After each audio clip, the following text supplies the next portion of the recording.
Hey everyone, Rascal here. And Mama, welcome to our Paws on Netflix podcast. Yes, today we're covering the long-awaited movie of Rise of the Teenage Mutant Ninja Turtles. Yes, now finally premiering on Netflix on August 5th, this shows the conclusion of the series by having the Turtles face their greatest enemy yet, the invasion of the Kraang. Yes.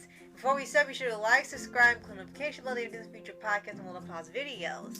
Gotta say it, they went full on anime. Yep, they sure did.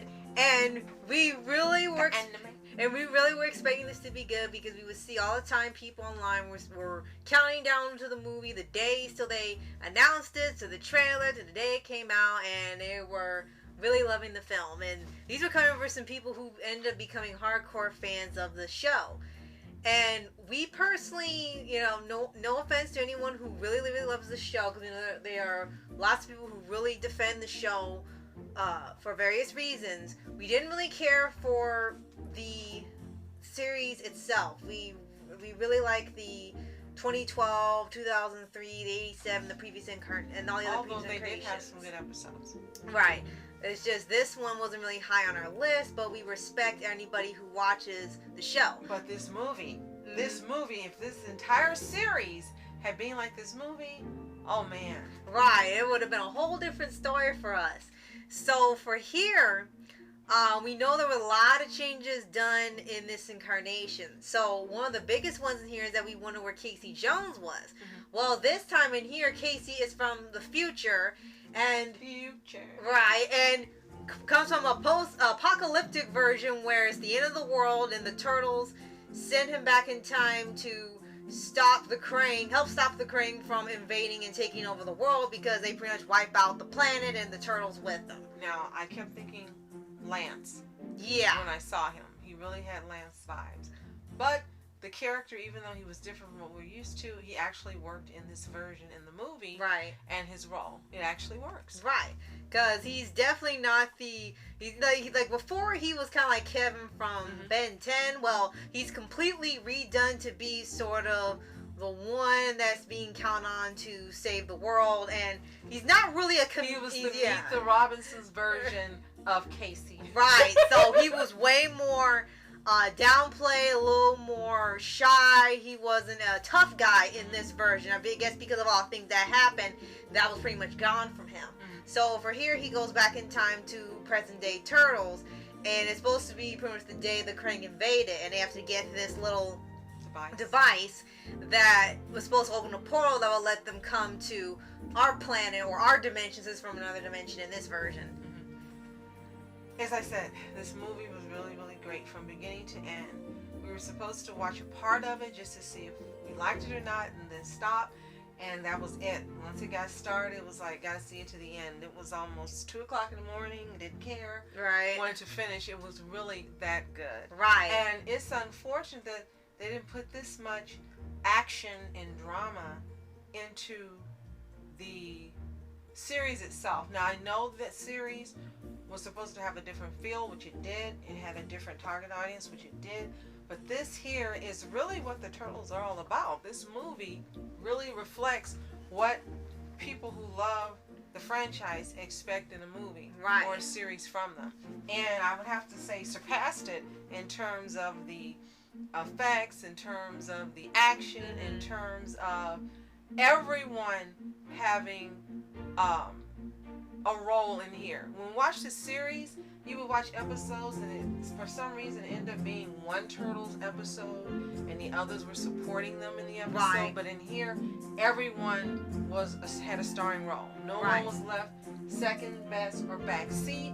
We got to see what was going on with Raph. You got to see April be a heroine in here. You got to see just so much. And if, again, as we said, no offense to those who love the Rise of the Teenage Mutant Ninja Turtles series, but this is what I would have wanted in that series. Right. And another interesting thing they did is that that in this version, Raph is pretty much the leader. They kind of like reversed the roles. Raph was the leader, and then Leo was the one that didn't want to listen. And they kept in the ongoing thing where both of them are always bumping heads with each other. So in here, it's just that Leo acted like a more cocky version of Mikey, where he didn't take anything seriously. Because he told him that he was the greatest ninja the world had ever known. Right. Casey, and it went all to his head when he told him. Right. So they at least had development for both of them. You know, when he didn't take anything seriously until Raph sacrificed himself, and then from that point on, he takes the thing seriously. It doesn't just go where it seems like he doesn't care, but he does. It's shown explicitly that he's not taking it so lightly anymore, because for this version, the Kraang, the Kraang were threats, but you kind of laughed at, you know, the penguin-like voice. I'm like, sure, I had a goofy voice at first. Well, they made sure Kraang wasn't a joke in here. Not only was he wasn't even by himself this time, and he had the mind-controlling powers. He had a menacing voice, a menacing design. Sister and brother. They could control minds. They could infect things like viruses. He had a really deadly looking machine that held him. So for this version, Kraang was not like a joke or sort of like just a gross looking alien they could be. He was actually a legitimate threat that was really close to destroying the universe. Absolutely. And there was some nice twists and surprises in the end. And I really would like another movie like this. Yeah. Go ahead, Netflix, make another TMNT Rise of the Ninja Turtles movie. Make another one, because this was really good. I could see a whole maybe trio of movies like this. Right. One that shows what was going on in Casey's version of the universe. Another one that showed what happened after this. Mm-hmm. You know, did he go back home? Did he stay? What did the Ninja Turtles do? Some that addressed the surprises that came at the end. Right. So I would welcome those movies to see more development, even though the series is gone. Right. And hey, maybe they could bring the series back and have it exclusively on Netflix. That would make a lot of people happy. Yeah. And if they put some elements of this movie into the series itself, that would make me happy, and I would definitely watch. Right.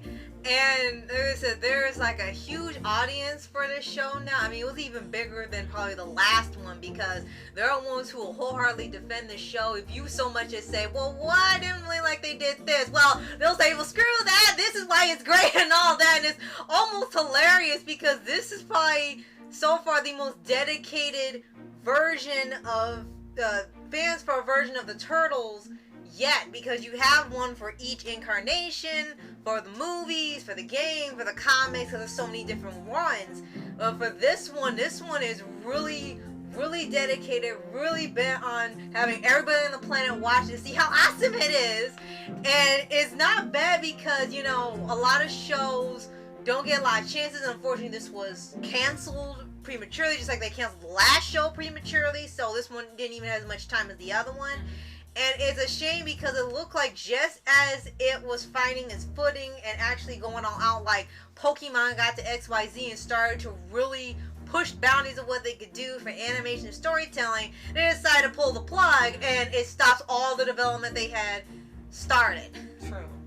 So, again, I'd be all for a reboot if it had any of these elements, even part of them in it, and Netflix carried it exclusively. That would be a great thing. I know they say they're not doing more animated projects, but we see clearly that they are. So it would be great if this were one, because they've already got a built-in fan base, as you mentioned, and it would really make them happy. And I'd be willing to give the second series a try as well. Right.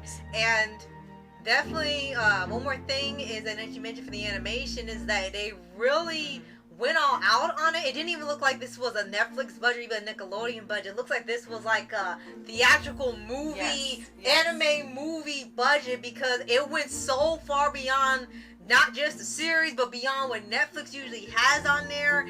And they really just went all the way with it. There was not one time where it looked like it was lazy or they even made any animation errors. And now that you said that, I would say this is one of the best movies they've had this year on Netflix. I would give it 5 stars, A++++. It was fantastic. And if you have seen the Rise of the Teenage Mutant Ninja Turtles movie, tongue twister, let us know what you think in the comments below. Or did you love it as much as we do? Are you excited? Are you hoping that maybe Netflix will give it a rebirth on streaming service. Let us know in the comments. If you haven't seen it, it is exclusively on Netflix. Give it a watch. You'll be really glad you did. It is, again, one of the best movies Netflix has put out this year that's animated. Yes. And if you haven't already, subscribe for updates and weekly videos on your favorite anime series, anime shows, and all things animation. And hopefully a rebirth of the rise of the Teenage Mutant Ninja Turtles series on Netflix. Yes. So, thank you so much for watching. I'm Mask Entertainment. And I'm Mom Entertainment. Have a fantastic day. Peace. Cowabunga!